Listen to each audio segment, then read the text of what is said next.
Hello friends, Radhe Radhe. Shri Ramcharitmanas पाठ की बहुत सुंदर पंक्तियाँ हैं। अर्थ के साथ में चौपाई है। बहुत सुंदर वर्णन है कि भगवान राम और रावण का युद्ध हो रहा है, लंका कांड चल रहा है। भगवान राम जो है तीर चलाते हैं रावण के ऊपर, और रावण उतने ही रूप रख के सामने आ रहा है। अपने उतने रूप बना रहा है कि हर तरफ रावण ही रावण दिखाई पड़ रहा है। तो बंदर भालू देखकर सब डर जाते हैं कि वो सीधा रावण से लड़ रहे हैं। तो भगवान राम ये देखते हैं तो अपनी बाण से सारी माया को काट देते हैं। तो जितने अलग से रावण दिख रहे थे वो सारे हट जाते हैं, मारे जाते हैं। देवता भी डर जाते हैं। कोई समय पे तो इतना भयंकर युद्ध होता है कि रावण के 10 शीश हैं, 20 भुजाएं हैं। रामचंद्र जी एक साथ 30 तीर चलाते हैं और 30 को काट देते हैं कि वो तीर कट के तीर में लग के इधर उधर सब भाग जाते हैं। लेकिन इधर रावण के फिर से तीर नए सिर और भुजाएं हो जाती हैं।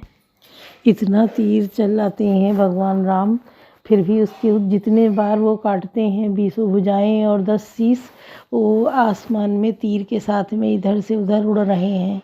बहुत भयंकर दृश्य है। और इधर कटते हैं, उधर फिर से नए बढ़ जाते हैं, जन्म ले लेते हैं। तो इतने सिर और भुजाएं आसमान में इधर से उधर घूम रहे हैं कि बड़ा भयंकर दृश्य हो रहा है। लग रहा है सब चिड़िया कौवे चील सब उड़ रहे हैं, पूरे आसमान को पार्टी दे रहे हैं, इतने ज़्यादा उड़ रहे हैं। देवता सारे डर जाते हैं कि ये क्या है कि इधर भगवान काटते हैं, उधर वो फिर से जन्म ले लेता है सिरों को और भुजाओं को। कैसे मरेगा? ये तो मारने से नहीं मर रहा है। इस बात का उन्हें डर हो जाता है।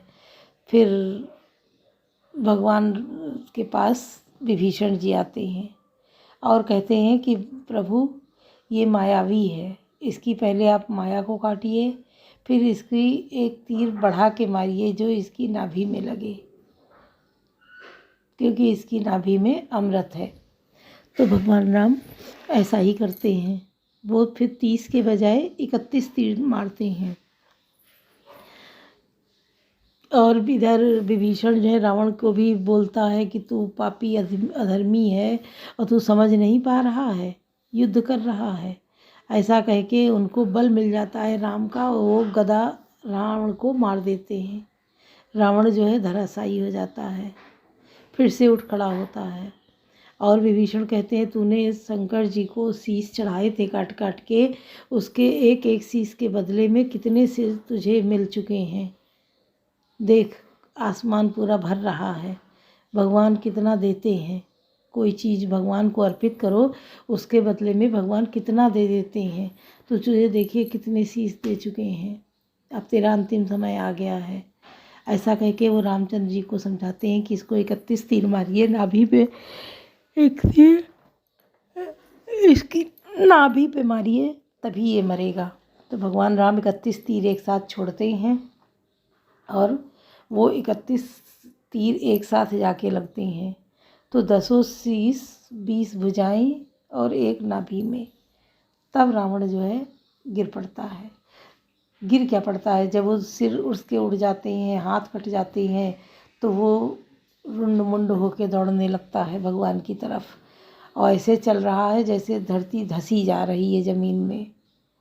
ऐसे वो चल रहा है। इतना भीम का शरीर है, इतना भारी भरकम है।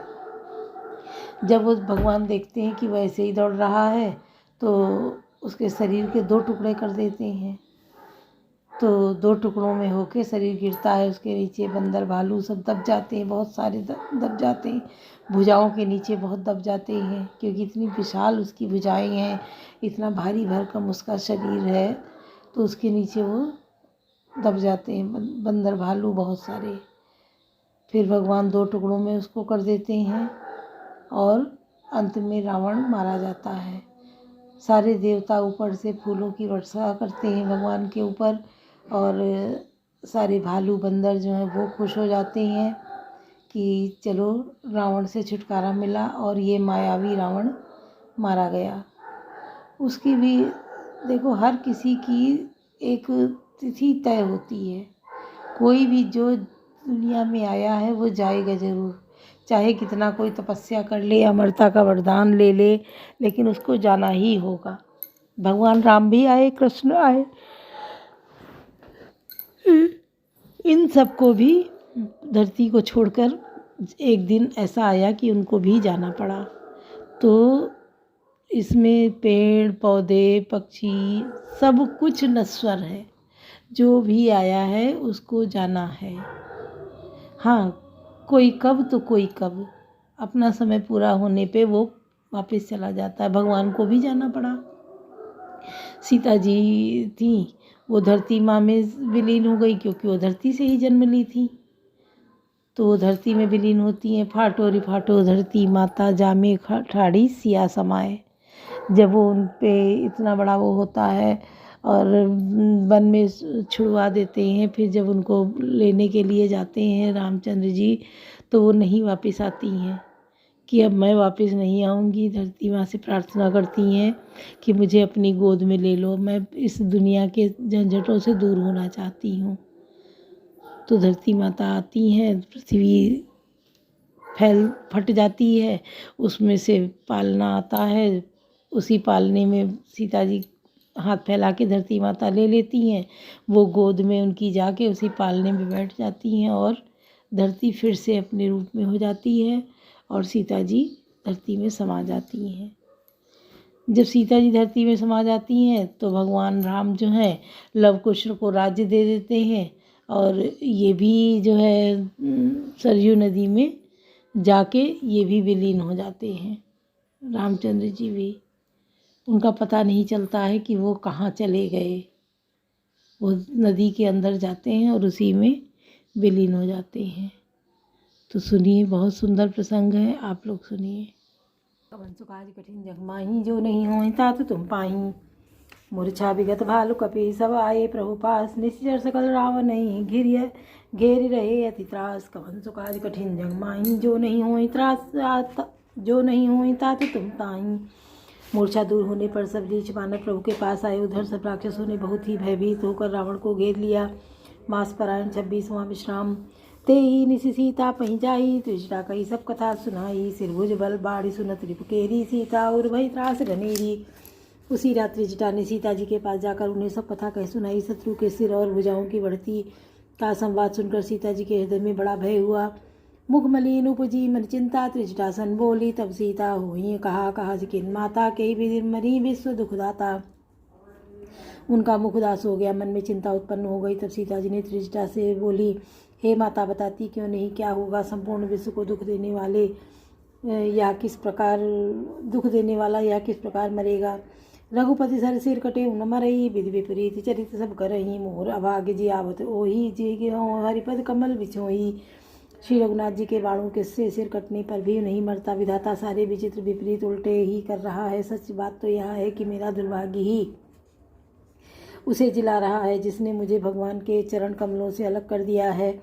जय कृत कपट कनक मृग झूठा, अजहूँ सो दैव मोहि पर रूठा। जय विधि मोहि दुख दुसासा, ये लक्ष्मण कहूँ कटु वचन कहाए।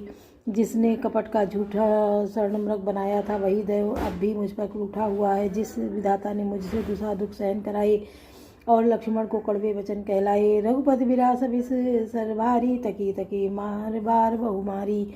ऐसे हूँ दुख जो राख प्राणा, सोई विदिताई जियाऊ नाना। श्री रघुनाथ जी के विरह रूपी बड़े विषैले बाणों से तक तक कर मुझे बहुत बार मारकर अब भी मार रहा है, और ऐसे दुख में भी जो मेरे प्राणों को रख रहा है, वही विधाता उस रावण को जिला रहा है, दूसरा कोई नहीं है। बहुविधि कर बिलाप जानकी, करी करी सुरति कृपा निधान की। कह त्रिजटा सुन राजकुमारी, और सर लागत मरई मुसुरारी। कृपा निधान श्री राम जी की याद कर करके जानकी जी बहुत प्रकार से विलाप कर रही हैं। त्रिजटा ने कहा, हे राजकुमारी सुनो, देवताओं का शत्रु रावण हृदय में बाण लगते ही मर जाएगा। प्रभु ताते उर हतई नते ही, एक हृदय बसत भय दे ही। परंतु प्रभु उसके हृदय में बाण इसलिए नहीं मारते कि इसके हृदय में जानकी जी आप बसती हैं। कौन सो काज कठिन जग माही, जो नहीं होई तात तुम पाही। एक हृदय बस जानकी उर मम बास है, मम उदर भुवन अनेक लागत, बान सब कर नास है। सुनि बचन हरस विषाद मन, अति देख पुनि त्रुजिटा कहा।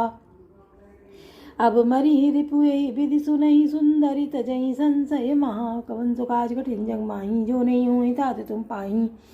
वे यही सोचकर रह जाते हैं कि इसके हृदय में जानकी जी का निवास है, जानकी जी के हृदय में मेरा निवास है, और मेरे उदर में अनेकों भुवन है। तय रावण के हृदय में बाण लगते ही सब भुवनों का नाश हो जाएगा। यह वचन सुनकर सीता जी के मन में अत्यंत हर्ष और विषाद हुआ।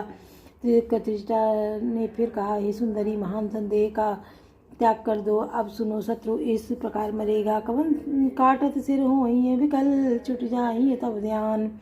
तब रावण हृदय महु, मरिये राम सुजान। कवन सो काज कठिन जग माही, जो नहीं होई तात तुम पाई। सिरों के बार बार काटे जाने से जब वह व्याकुल हो जाएगा और उसके हृदय से तुम्हारा ध्यान छूट जाएगा, तब सुजान अंतर्यामी श्री राम जी रावण के हृदय में बाण मारेंगे। अस कही बहुत भांति समुझाई, पुनि त्रिजटा निज भवन सिधाई। राम सुभाव सुमिरि भय देहि, उपजी विरह बिधा अति तेहि। ऐसा कहकर और सीता जी को बहुत प्रकार से समझाकर फिर त्रिजटा अपने घर चली गई। श्री रामचंद्र जी के स्वभाव का स्मरण करके जानकी जी को अत्यंत विरह व्यथा उत्पन्न हुई। निशीदसी निंदति बहुभाति, जुग संभई सिराति नराति। करत विलाप मनहि मनवारी, राम विरह जानकी दुखारी। वे रात्रि की और जन्मा की बहुत प्रकार से निंदा कर रही हैं और कह रही हैं कि रात युग के समान बड़ी हो गई और वह बीतती ही नहीं। जानकी जी श्री राम जी के विरह में दुखी होकर मन ही मन भारी विलाप कर रही हैं। जब अति भयो विरह उर्दाहु, फरक्यो बामनयन अरुबाहु। सगुन विचार धरी मंदिरा, अब मिलिए कृपाल रघुवीरा। जब विरह के मारे हृदय में दारुण दाह हो गया, तब उनका बायां नेत्र और बाहु फड़क उठे। शकुन समझकर उन्होंने मन में धैर्य धारण किया कि अब कृपाल श्री रघुवीर अवश्य मिलेंगे। यहाँ अर्ध निशिराम अनुजागा, निज सारथी सनखी जन लागा। सठरन भूमि चढ़ाई मोही, दिग दिग अधम मंद मटित होई। यहाँ आधी रात को रावण मूर्छा से जगा और अपने सारथी पर रुष्ट होकर कहने लगा, अरे मूर्ख, तूने मुझे रणभूमि से अलग कर दिया। अरे अधम, अरे मंद बुद्धि, तुझे धिक्कार है, धिक्कार है। ते पद गई बहुविधि समुझावा, भोर भये रथ चढ़ पुनि धावा। सुनि आगमन दसानन केरा, कपिदल खर भर भयउ गनेरा। सारथी ने चरण पकड़कर रावण को बहुत प्रकार से समझाया। सवेरा होते ही वह रथ पर चढ़कर फिर दौड़ा। रावण का आना सुनकर वानरों की सेना में बड़ी खलबली मच गई। जहाँ तहाँ भूधर बिटवारी, दाए कटकटाई बटवारी। वे भारी योद्धा जहाँ तहाँ से पर्वत और वृक्ष उखाड़ कर क्रोध से दांत कटकटा कर दौड़े। कवन सो काज कठिन जग माही, जो नहीं होई तात तुम पाही। धाये जो मर कट बिकट भालु कराल, कर भूधर धरा। अति कोप करहि प्रहार, मारत बज चले रजनी चरा। बिचलाई दल बलवंत की, सन घेरी पुनि रावण लियो। चहुदिस चपेट निमारि, नकनि बिदारि तनु व्याकुल कियो। कवन सो काज कठिन जग माही, जो नहीं होई तात तुम पाही। विकट और विकराल वानर भालू हाथों में पर्वत लिए दौड़े वे अत्यंत क्रोध करके प्रहार करते हैं। उनके मारने से राक्षस भाग चले। भगवान वानरों के शत्रु की सेना को विचलित करके फिर रावण को घेर लिया। चारों ओर से चपेटे मारकर और नखों से शरीर विदीर्ण कर वानरों ने उसको व्याकुल कर दिया। देखि महामरकट प्रबल, रावण कीन विचार। अंतरहित होई निमिष महु, कृत माया विस्तार। कवन सो काज कठिन जग माही, जो नहीं होई तात तुम पाही। वानरों को बड़ा ही प्रबल देखकर रावण ने विचार किया और अंतर्ध्यान होकर क्षण भर में उसने माया फैलाई। जब कीन ते पाषंड, भय प्रगट जंतु प्रचंड। भय ताल भूत पिशाच, कर धरे धनु नाराच। जब उसने पाखंड माया रचा तब भयंकर जीव प्रकट हो गए। बेताल भूत और पिशाच हाथों में धनुष बाण लिए प्रकट हुए। जोगिन गए करवाल, एक हाथ मनुज कपाल। करी सद्य सोनित पान, नाचई करई बहुगान। योगिनियाँ एक हाथ में तलवार, दूसरे में हाथ में मनुष्य की खोपड़ी लिए ताजा खून पीकर नाचने और बहुत तरह के गीत गाने लगी। धरु मारु बोलई घोर, रही पूरी धुनि चहु ओर। मुख बाई धामई कान, तब लगे कीस परान। वे पकड़ो मारो आदि घोर शब्द बोल रही हैं। चारों ओर से दिशाओं में यह ध्वनि भर गई। वे मुख फैलाकर खाने दौड़ती, तब वानर भागने लगे। जहाँ जाई मरकट भागी, तहाँ भरत देखई आगी। भय विकल वानर भालू, पुनि लाग बरसै बालू बानर भागकर जहाँ भी जाते हैं वहाँ आग जलती देखते हैं। बानर बालू व्याकुल हो गए। फिर रावण बालू बरसाने लगा। जहाँ तहाँ थकित कर कीस घर जेऊ बहुर 10 शीस लक्ष्मण कपीस समेत भय सकल वीर अचेत। बानरों को जहाँ तहाँ थकित शिथिल कर रावण फिर गर्जा लक्ष्मण जी और सुग्रीव सहित सभी वीर अचेत हो गए। हा राम हा रघुनाथ कई सुबट मी जय हाथ यही विधि सकल बल तोरि तेहि कीन कपट बहोरी। हा राम हा रघुनाथ पुकारते श्रेष्ठ योद्धा अपने हाथ मलते पछताते हैं। इस प्रकार सबका बल तोड़कर रावण ने फिर दूसरी माया रची।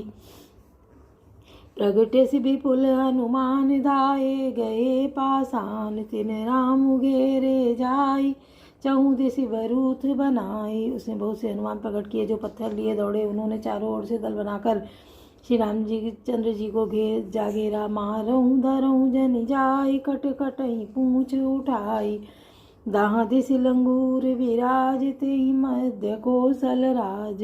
वे पूछ उठाकर कटकटाते हुए पुकारने लगे, मारो पकड़ो जाने न पावे। उनके लंगूर पूछ 10 दिशाओं में शोभा दे रहे हैं। उनके बीच में कौशल राज श्री राम जी हैं। कौन तो काज कठिन जग माही जो नहीं होई तात तुम पाई तेहि मध्य कौशल राज सुंदर श्याम तन शोभा लई जनु इंद्र धनुष अनेक की भर बारी तुंग तमालई। प्रभु देखी हरस विषाद उर सुर बदत जय जय जय करी रघुबीर कहीं तीर कोपि निमेष महु माया हरि। उनके बीच में कौशल राज सुंदर श्याम शरीर ऐसी शोभा पा रहा है मानो ऊंचे तमाल वृक्ष के लिए अनेक इंद्रधनुषों की श्रेष्ठ बाढ़ घेरा बनाई गई हो। प्रभु को देखकर देवता हर्ष और विषाद युक्त हृदय से जय जय जय जय बोलने लगे। तब श्री रघुवीर जी ने क्रोध करके एक ही बाण से निमेष मात्र में रावण की सारी माया हर ली। माया विगत कपि बालु हरि से बिटप गिर गई सब फिरे सर निकर राणे राम रावण बाहु सिर पुनि मही गिरे। श्री राम रावण समर चरित अनेक कल्प जो गावहीं सतशेष सारद निगम कवि तेउ तदपि पार न पावहीं। माया दूर हो जाने पर वानर भालू हर्षित हुए और वृक्ष तथा पर्वत ले लेकर सब लौट पड़े। श्री राम जी के बाणों समूह छोड़े हुए जिसे रावण हाथ और सिर पर कट कट कर पृथ्वी पर गिर पड़े। श्री राम जी और रावण के युद्ध का चरित्र यदि सैकड़ों से सरस्वती वेद और कवि अनेक कल्पों तक गाते रहे तो भी उनका पार नहीं पा सकते। कौन तो काज कठिन जग माही जो नहीं होई तात तुम पाई कथा के गुणगन कछु कहे जड़मति तुलसीदास जिम निज बल अनुरूप ते माची उड़ई आकाश। कवन सो काज कठिन जग माही जो नहीं होई तात तुम पाई। उसी चरित्र के कुछ गुण गण मंद बुद्धि तुलसीदास जी कहते हैं जैसे मक्खी भी अपने पुरुषार्थ के अनुसार आकाश में उड़ती है। बोलो सियावर रामचंद्र की जय। पवन सुत हनुमान की जय। लाडले लखन लाल की जय।